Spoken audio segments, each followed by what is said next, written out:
From meeting room wisdom to bestseller lists, change makers to chapter ones, this is where expertise meets legacy. You're tuning into the Authors on Mission podcast, where industry giants become literacy legends. In every episode, we talk with authors who turn their brilliance into books that transform lives. I'm Danielle Hutchinson, your host and Chief Creative Officer at Authors on Mission. Welcome to your authorship experience.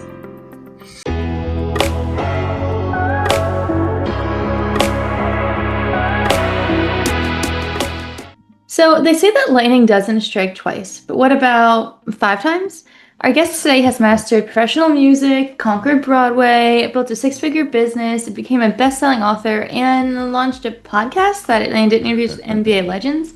He's living proof that success principles are universal, whether you're performing for thousands or writing for millions. So on today's podcast, we're going to talk about the strategies that transform dreams into reality, no matter what stage of life you're in. Without further ado, Troy Horan, welcome to the Authors on Mission podcast. Thank you so much for having me, Danielle. This is awesome. This is really cool. Yeah, of course. I mean, I think this is the first time I've had a former Broadway magician come on to.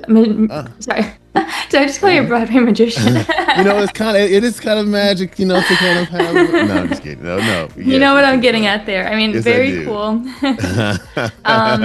But yeah, I mean, you have definitely a lot of history to build off of, which I think any author needs, because any life experience goes into the writing process, I think, at the end of the day. Yeah, well, tell us a little bit about this journey itself. I mean, when was the moment that you realized you needed to completely reinvent yourself, going from Broadway star to best-selling author? I mean, was there specific moments? What's funny about this? It was something that I was hoping that I could find for my son. That was the beginning of the whole process, because I didn't even know I liked books, to be honest, until I was in my maybe mid to late 20s. I started reading a bunch of personal development and stuff like that, and I was like, oh, I actually like reading. So then I started reading all this stuff, and my son, wanted to play basketball.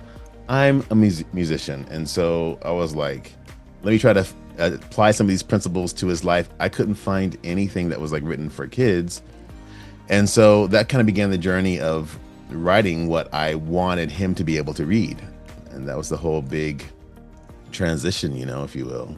Yeah. Right. So if you can't find a book that you want them to read, write it yourself, I guess. Yeah. Right? Yes. I like that. Yes. Yeah, and you definitely have quite a few titles out there that kind of cater to many different audiences, going from first-time dad to This Is Where It All Ends to you have a basketball Bible too. So you kind of just really just got everything out there. Yeah, it was basically just life stuff. It's like the first-time dad book was when I wrote the one for my son. It was like, well, wait a minute. When I first had them, what were some of the things that I wish I would have known? Going to the delivery room. So it's just basically been life, hoping to help someone a few steps behind have a better experience. Understood. Right. And I like that, because your writing seems to be geared from your experiences, but catered to how can this help other people. So I like that a lot. So let's dive in a little bit more about these. I mean, I think that maybe the Mental Toughness series seems to be one that's pretty close to your heart, because it's kind of written with your son, as I saw. So how did that work out, co-authoring with your own son? Was there any drama? What goes on what page, or was it pretty collaborative? How did it work?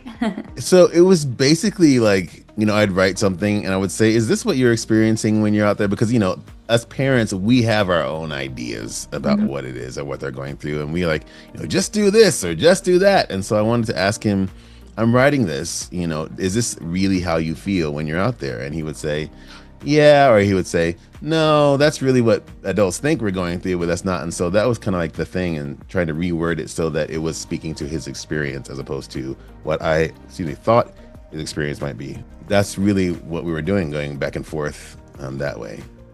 Okay, well, great. I mean, it's always interesting to see how people's co-authoring processes go, because it works differently for everybody, whatever is best suited for the two people working together. So I'm glad that you were able to bounce ideas off of him, kind of like you're a built-in beta reader, I guess you could say. Yes, exactly. Fact checker. Yes, exactly. So that Yeah, was fun. and but that's just one of your amazing books out there. I mean, you also Oh, have a basketball Bible, which is really cool too, because you kind of are applying your music industry knowledge to sports. So, right, if you right. speak a little bit on that too, I mean, there's lots of universal truths out there that has to kind of exist across all professional industries, and you're proof of it, as I said in the introduction to this podcast today. So, chat a little bit about that one. What inspired it, and what are some tips that perhaps maybe we can learn from today? Yeah. So, the thing that it was the same thing, like you said earlier in the podcast. It's really universal principles that apply to kind of everything. And I was realizing that as we were doing, the podcast and stuff like that and interviewing these people, I'm like, this is the same as trying to make it in the entertainment industry. This is the same as trying to, build a business. It's like, people, you connect with people, you work, really hard, you make sure that you're in the right, space. I remember being a musician and it's like, well, sure, you can get a gig playing at, whatever bar and grill, but, in town at the whatever, BB King's or whatever is where industry people are. So you need to find, where are these people? Be in front of them, be good at what you do, be kind, be concerned with them more than, concerned than you are concerned with, yourself. And, so the AU Basketball Bible was a similar thing. It was like, how can I help people navigate this space? Because when I got there, there were so many people, like with the industry, telling you do A, B, C, or D, and you're like, but this isn't working. And so I wanted to just kind of share some other ideas that they could use to hopefully help their kid. So that was the whole. Awesome. Yeah, I like that. It's kind of like a unique approach, something people Mm. might not already consider. Yeah, yeah. And Um, is it true that you interviewed Kobe Bryant for your research on that one?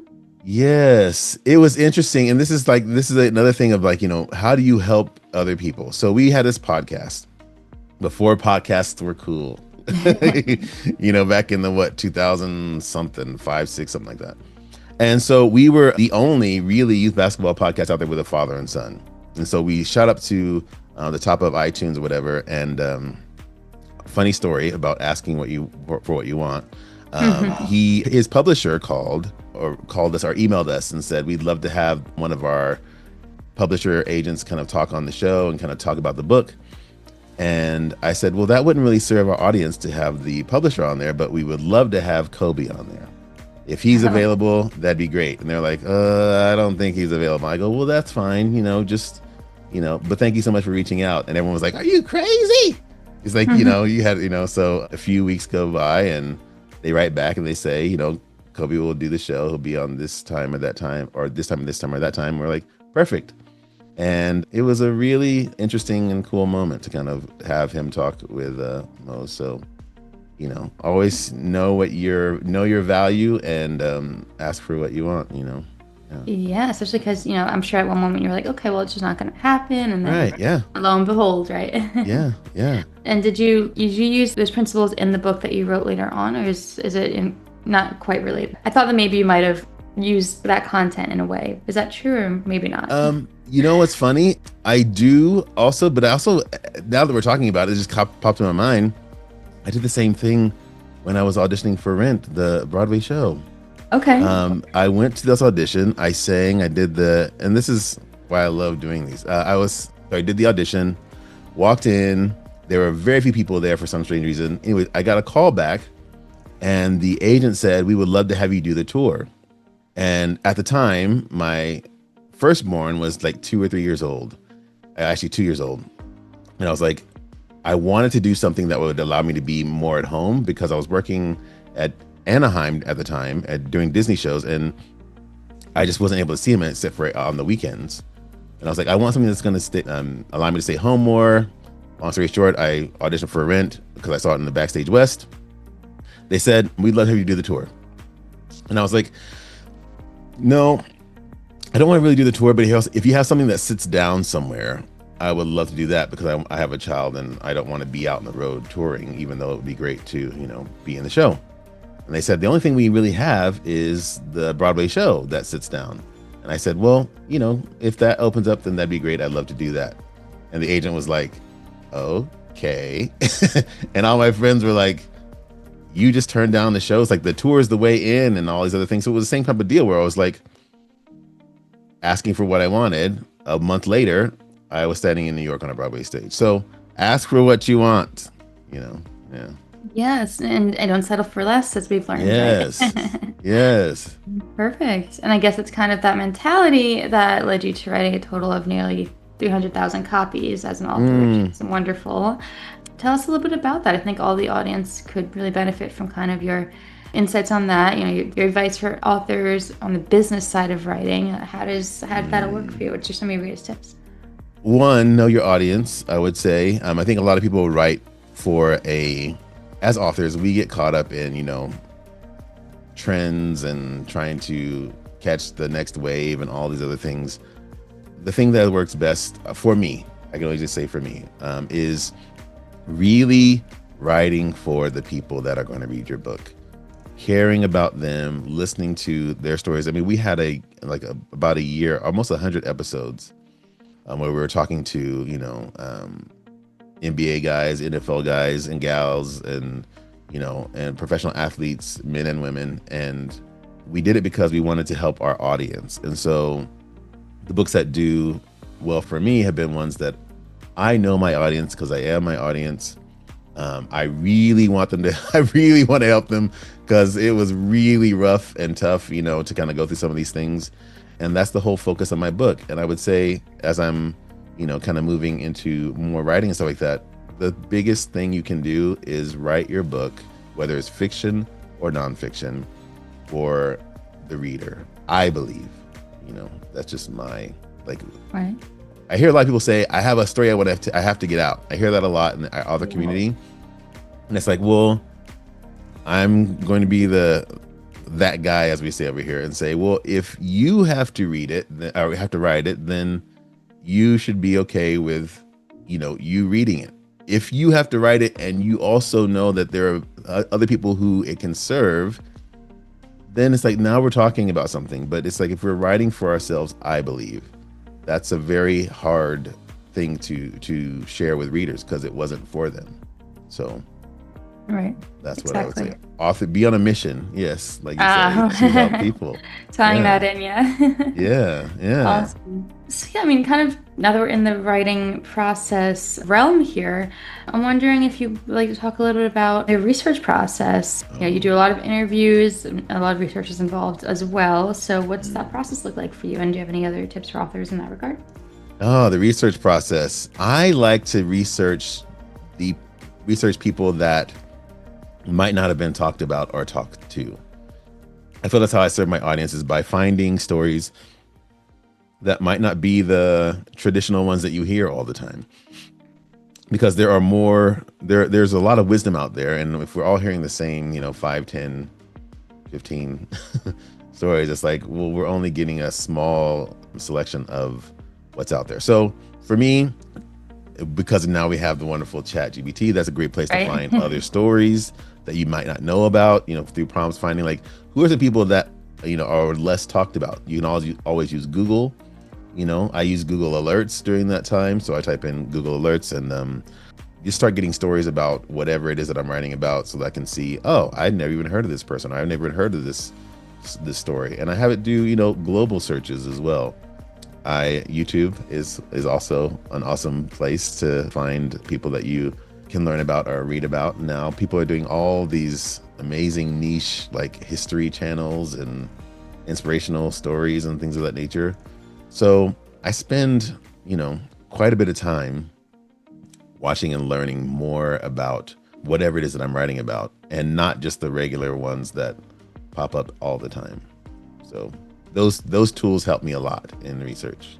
Awesome. Thank you for sharing those tools. I think that's something lots of authors could benefit from, rather than, the good old Google. Now we have everything at our disposal to so much. Yeah. Well, we've talked about a ton of your books, but it's pretty clear that you're nowhere near done.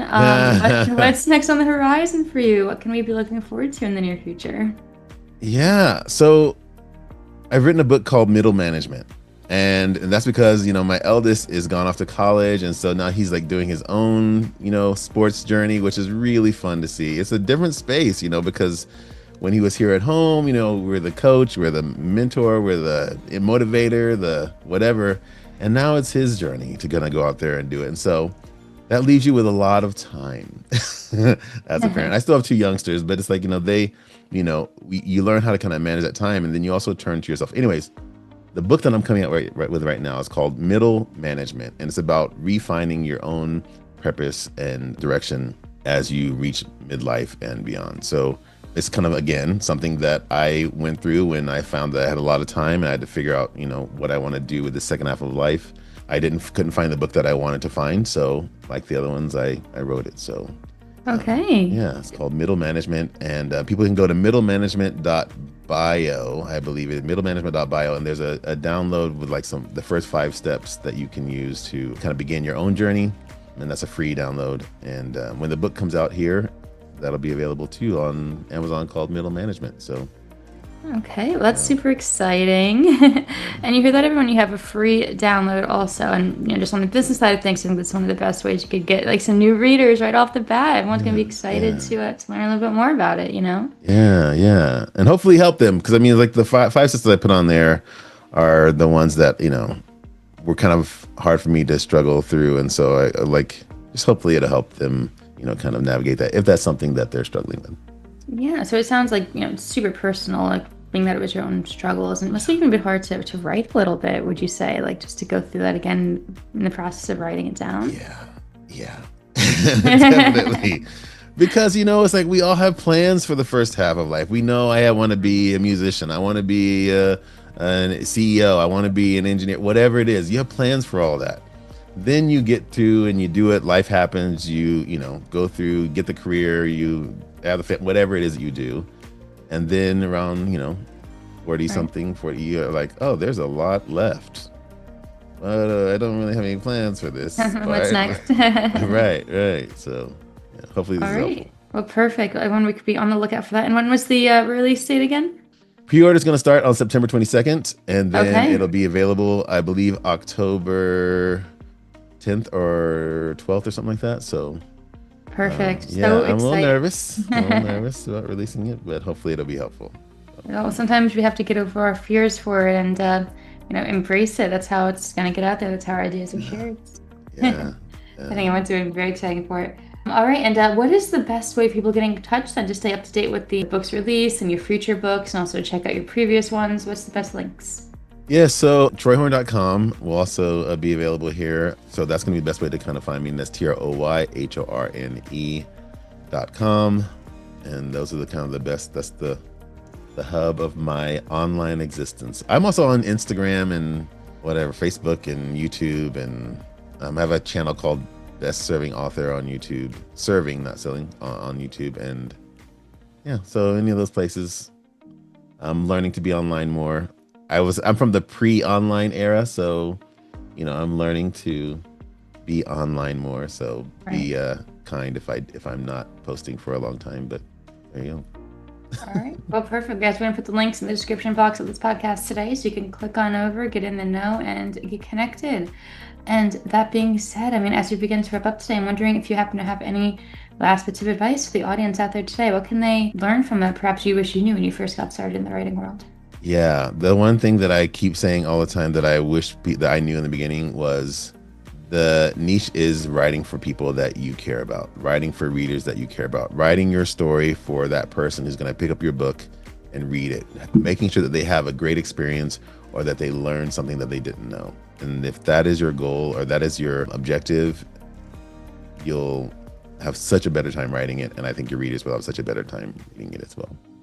Awesome. I love it. Okay. Well, you heard it here, everybody. And this has been the amazing Troy Horn, master in so many different fields. So yeah, we can learn a lot from him, and his books have all of his experience and lessons too. So check out the one that best fits your needs. There's something written for everybody in his world. So the links are in the description box. Click on over. Well, thank you so much for having me on. Of course. Thank you for joining us. And to our listeners, if this conversation sparked your author journey, just remember that your knowledge also deserves to be shared. So go ahead and just get writing, follow Troy's lead, and just keep doing your best, keep writing, keep leading, and keep inspiring. With that, we will see you next time on the Authors on Mission podcast. As we close another inspiring episode, remember, Every best-selling author was once just a person with a story to tell. I'm Danielle Hutchinson, inviting you to write the next chapter of your success story at authorsonmission.com. Your audience is waiting, your wisdom is ready, and your book is next.